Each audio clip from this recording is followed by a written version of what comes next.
Hey, what's going on, guys? I'm Nick Gray, the High Tech Traveler, and today I'm doing a smartphone camera shootout between the new Huawei Mate 10 Pro and the HTC U11 Plus. As I've done in my most recent smartphone shootouts, I'm recording everything in this video on these two devices. So keep an eye on the bottom left-hand corner to see which device is being used for the video. This should give you a good idea of what the video quality is that you can get out of these two smartphones and also the audio quality while recording. The Huawei Mate 10 Pro has two cameras on the back, the main one featuring a 12 megapixel sensor with optical image stabilization, while the second one is a 20 megapixel monochrome sensor for absorbing more light. Both have f1.6 lenses, phase detect autofocus, and laser autofocus. When we flip things over to the front, we have an 8 megapixel sensor with an f2.0 lens. Another thing to note is that the Mate 10 Pro also has a portrait mode with its single front-facing camera, something that Huawei introduced with the P10 way before Google did with the Pixel 2. When it comes to video recording, the front-facing camera here can record 1080p video, while the cameras on the back can record full 4K at 30 frames per second. The main camera on the back of the HTC U11 Plus features a 12 megapixel sensor with an f1.7 lens, phase detect autofocus, and optical image stabilization. And when you flip things over to the front, you also get an 8 megapixel sensor with an f2.0 lens, the same setup as what you get on the Huawei Mate 10 Pro. And like Huawei's phone, the front-facing camera also records 1080p video, while the rear-facing camera can record full 4K. And now that I've sufficiently bored you with all the specs of these two phones, let's take a look at some side-by-side comparisons to see how these two cameras perform in the real world.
One other thing that Huawei's enabled with the dual lens system on the back of the Mate 10 Pro is to use the wide aperture system while recording video as well. As you can see, my face should be in focus while the background should be blurred out. The effect isn't quite as good as what you get in photos, but it's a nice added touch.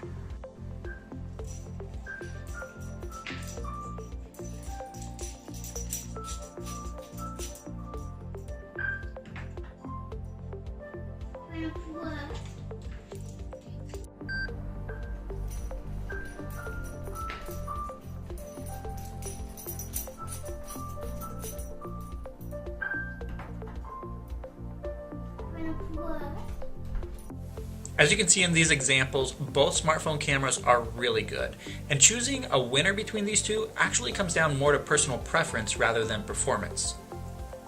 They both perform really well in daylight shots, but the U11 Plus does a little bit better with white balance, and I did notice that the Mate 10 Pro does have a little bit of over sharpening in all of its shots. In low light situations, the Mate 10 Pro keeps the highlights in check a lot better than the HTC U11 Plus does. But on the other hand, the U11 Plus does bring out a lot more detail in the shadows, which is lost in the Mate 10 Pro. As for the front-facing camera, I think the HTC U11 Plus delivers much better photos and videos in daylight and nighttime shots. And having that wider angle lens makes a big difference when you're trying to include you and the background in your shots.